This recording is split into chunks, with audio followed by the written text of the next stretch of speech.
Joining me now from Darwin is the Assistant Minister for Indigenous Australians, Malarndirri McCarthy. Thanks so much for your time, Minister. Can I ask first about this Greg Craven matter? What's your view of this in terms of the no pamphlet? Is it a bit of a storm in the teacup in respect to the fact they have said he's a Voice supporter and these are his actual words that they've quoted? They haven't dated it, but he did say this. Well, it's clearly up to Professor Craven how he wishes to handle that, Andrew.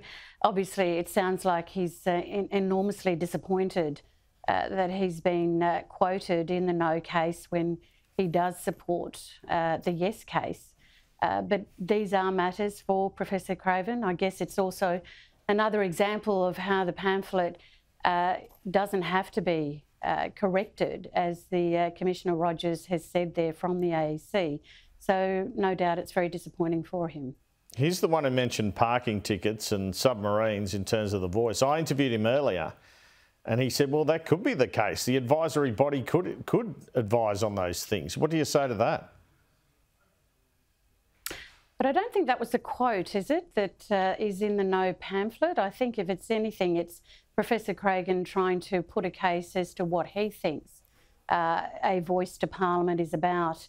And in terms of his particular position, he says that he supports it. OK, well, let's have a talk about the yes pamphlet now. It seems to me it's less about the word voice and more about constitutional recognition and listening. The word listening's used a lot. Do you think this pamphlet does enough to turn some people around? Well, it's one avenue, Andrew. The pamphlet is one avenue to give Australians an opportunity to read about the yes case and what it is that led to this journey. You will see in the yes pamphlet that it began in 2017 in terms of the Uluru dialogues, the dialogues that led towards Uluru, but also the reasons behind it. So to make it very clear that it's a voice that comes from First Nations people. It's not something that was generated in Canberra, though there have been reports along that line. So the pamphlet does identify a bit of the history, but also what the future could possibly look like. I noticed one of the focuses of the yes pamphlet is that the Voice could actually help save money. Can you expand on that? Well, this is about the inclusion of First Nations people, Andrew. If we are successful in the referendum, the pamphlet focuses on the fact that there are enormously strong outcomes in the areas of the ranges, for example, and the fact that they're very much included in decision making, along with the Aboriginal community health sectors across Australia. We've seen certainly with COVID, Andrew, how pivotal that was in terms of their involvement. And so really what this request to Australians is to enshrine a voice to Parliament to enable First Nations people to always have a say around legislation and policies that impact them.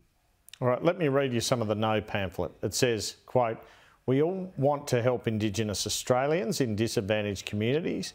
However, this voice is not the answer and presents a real risk to our system of government. The Voice specifically covers all areas of executive government. This means no issue is beyond its reach. The High Court would ultimately determine its powers, not the Parliament. It risks legal challenges, delay and dysfunctional government." What's your reaction to that? Well, we've seen through the parliamentary inquiry that was held, Andrew, that many constitutional experts put their position, and we've had it tested on so many levels with constitutional experts who say that this will, and even the highest law officer in the land, Mark Dreyfus, has listened to the Solicitor General, who said that this will enhance Australia by being able to do this. So we do believe that this is a very simple road, a simple gesture by the First Nations people to see their lives improved. I mean, we only have to look at closing the gap, you know, month after month of reports.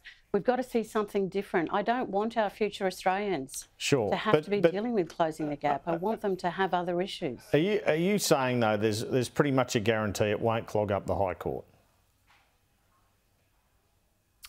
What I'm saying is that we've listened to the experts who've provided the advice. As I said, the Solicitor General has said that this will enhance our processes in terms of the Australian Parliament.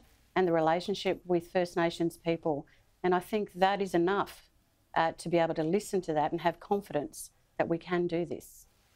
All right, we had Karen Little from the opposition on yesterday, and she said that you can't even tell us if people will be elected or appointed to the Voice. Can you give us an answer on that today?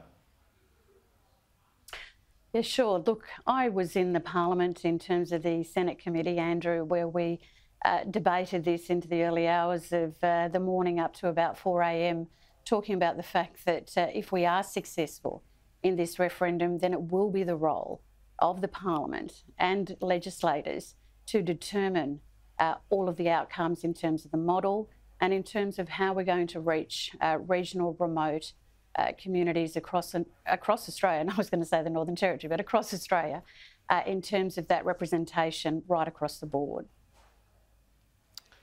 The PM told us yesterday it will be a short, sharp campaign. Does that indicate you're potentially staring down defeat here? Not at all. I mean, you know, we look at campaigns across the country. I've done many in the Northern Territory and now federally as well.